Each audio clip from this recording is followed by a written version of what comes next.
wonderful announcement of a new series from me, James, and I will be teaching you how to build a 2D platform game in Unity. Lots of people have tried, many have failed, some have succeeded.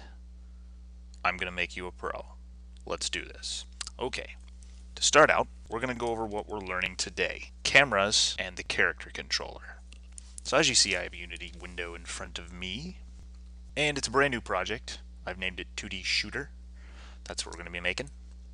And I've imported only one package into my standard assets, and that is the character controller package. You can get this going to Assets, Import Package, Character Controller. It'll pop up a window. You'll get a list of stuff. You press Import, it shows up in your game. That easy. So let's talk about the first topic, the camera. Now, the camera has a couple of settings that are good for 2D and a couple that are bad for 2D. Alright? So the first setting we're going to go over is the projection. There's two different ways the camera lets you view the world. One is perspective. You can see objects and their distance to the camera. You can also see them change when you move them around. So if I, let's say, add in a light, just so I can see what I'm doing, and add in a cube. So you've got the cube in front of you. This camera is currently set in perspective mode for projection. So if I rotate the cube, you see the sides rotate, you can see them. If I move it away from the camera, it shrinks. If I move it towards the camera, it grows. Just like stuff driving down the road. If you're not old enough to drive, riding your bicycle, whatever. Okay? This perspective, the distance and position of the cube changes. Right now I can see this really dark face. I can see more of it than I can see of the light gray face. But if I move it over here, I can't see any other face except for the light one. That is perspective. For a better explanation of this, you should probably ask an artist. They're way better at that whole defining perspective thing. But anyway, we're going to reset the position and reset the rotation. Okay, so you've created a cube. Now we go back to the camera, and the other thing we want to talk about is orthographic projection. Now this is what I'm going to be using to make my 2D game. You'll notice when I put it to orthographic, some of the settings changed, and my cube got super tiny, really tiny. Like, there it is, way little guy, hey. You probably can't even see that on the video. What this does is it turns our camera into a flat plane. A 2D plane almost. Hey, there you go, 2D. So, what we need to do to make it so that the cube is bigger is change the size, because this plane is way too big right now. So in the size option, which is right underneath projection, we're going to change this to 10. And now you can see my cube perfectly. Right there. So if I zoom in on this, and we try that thing we did with perspective where we move the cube away, you'll notice it doesn't change size, because in 2D everything is flat. If I change it over here, you don't see the sides of it. Same for over here. It's all being seen from that flat plane at the same angle. Okay? So now that we've got our cube, we need to get ready to build our game. So we can move on to the next object, which is the character controller. First, we're going to build a floor for our controller to move around on.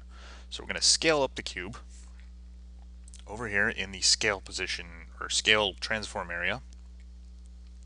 We're going to change the X scale to 50. And we're going to change the Z scale to 30. Actually, that's too big. Let's go with 20. And move it back a bit. There we go. Okay, so now you'll notice we can still only see one edge. Why did you make it so thick, James? Well, because there's going to be stuff in our game that's going to land on this, and we don't want it to fall through. If we made it super skinny, stuff would fall through the floor. Okay, so we're going to move this down so it's at the bottom of our screen so we can see more of the world, and our floor is set up. That's it. That's all there is to it. Now we can get into the interesting topic of 2D game controllers. Now, if I open up a Chrome window here and go to the Unify wiki and go to scripts and controllers. You'll notice there are a ton of scripts in here. Okay, there's ones for clicking character controllers, click to move, biped parts finder. That sounds like a really scary dating site. Okay, seek steer. Not sure what that does, but there's a lot of scripts in here. And if you're building a game that's not 2D, you just happen to find my video, I recommend going to the Unify wiki. They have a lot of scripts on a lot of different things: GUIs, effects, networking, controllers, like we're working on now. It's a good place to find nice, solid script, and it's all right there and free. Okay? So what we're going to do, instead of using one of those giant scripts, is we're going to use the first-person controller. This is why we imported the character controller assets. We're going to click and drag this guy out onto our window. Now you'll notice right away that our game window changed, and that's because the first-person controller, if we click this arrow, comes with a camera on it. We don't want that, so we're going to press delete and get rid of it, and then we're going to get this pop-up. We're losing the prefab connection. It's okay, we can let go. Just let go. Click continue and get rid of the camera. And let me move my player back into view of the screen here. There he is. The Pillman. Okay. So now that Pillman is in view, we're going to change a few things to make Pillman work. Actually, yeah, I screwed that up. Let me reset the position and fix this real quick. Okay, there we go. So, got our Pillman. He's in the view. Back to what we were talking about. Setting this up for 2D requires 3 steps. The first is getting rid of the camera. We've already done that. The next is turning off the mouse look script. We do not want our player moving around when our mouse does. That's just not how 2D works. Next, we're going to have to do some coding. It's okay. It won't be scary, I promise. The character controller comes with an FPS input controller for first-person shooter.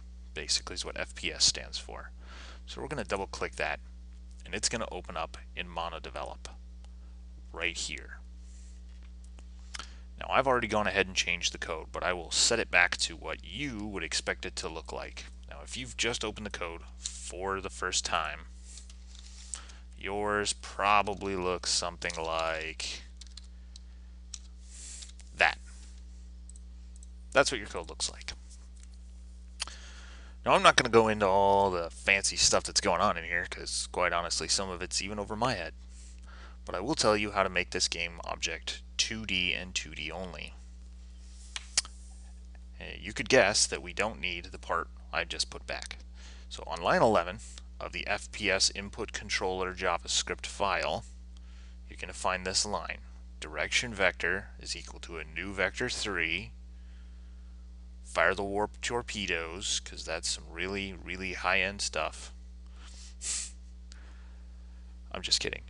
We're going to take the last part, input.getAccessVertical, and we're going to delete it. We're going to press 0. Make sure we have our closing parentheses. That's the 0 key again, by the way. You just hold down Shift. And you get this. That's all you need to do. Save the script. You've just turned a 3-dimensional controller into a 2-dimensional controller.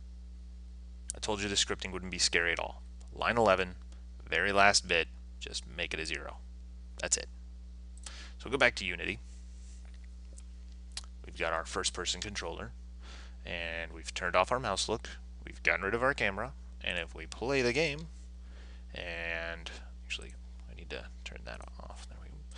If we play our game, we press the A key, our player moves left.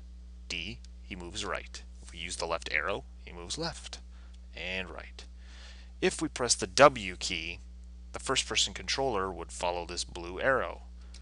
But we've just shut that off. So our player can't fall off the edge. He is stuck in this 2D world. Okay? Now, why are we using an FPS controller, the first-person shooter controller, for a 2D game? Well, there's a couple of reasons for that. One, it only takes 3 easy steps to turn it into a 2D controller. B, or 2, I forget which one I was using, it's already built for collisions and gravity and other things that we need in our game. You'll notice inside the character motor script there are a couple of drop downs: movement, jumping, moving platforms, all things we've seen in video games. If you think all the way back to Mario, there's platforms that move around in that. So this object is already set for gravity, which we can turn down if we want to make a space game. He falls slower, he jumps slower. We can turn gravity way up if we want to. Rather than build some complex giant code, this is already made for us. All we had to do was delete the camera, turn off one script, and change one section of a giant chunk of code. And we have a 2D controller. It's the simplest thing ever. Okay? So those are today's 2 topics I wanted to discuss. And we have discussed them. So in a recap, we've gone over the main camera, the difference between perspective and orthographic. We resized the orthographic camera. We made a cube floor for our player. We deleted the main camera off our first-person controller. We adjusted the FPS input controller so that it's 2D, and we turned off our mouse look script. And we have a 2D game with a pill guy. Okay? In the next video, I'm going to get rid of this pill and show you how to put a sprite in there of an animated character. Stay tuned. Thanks for watching.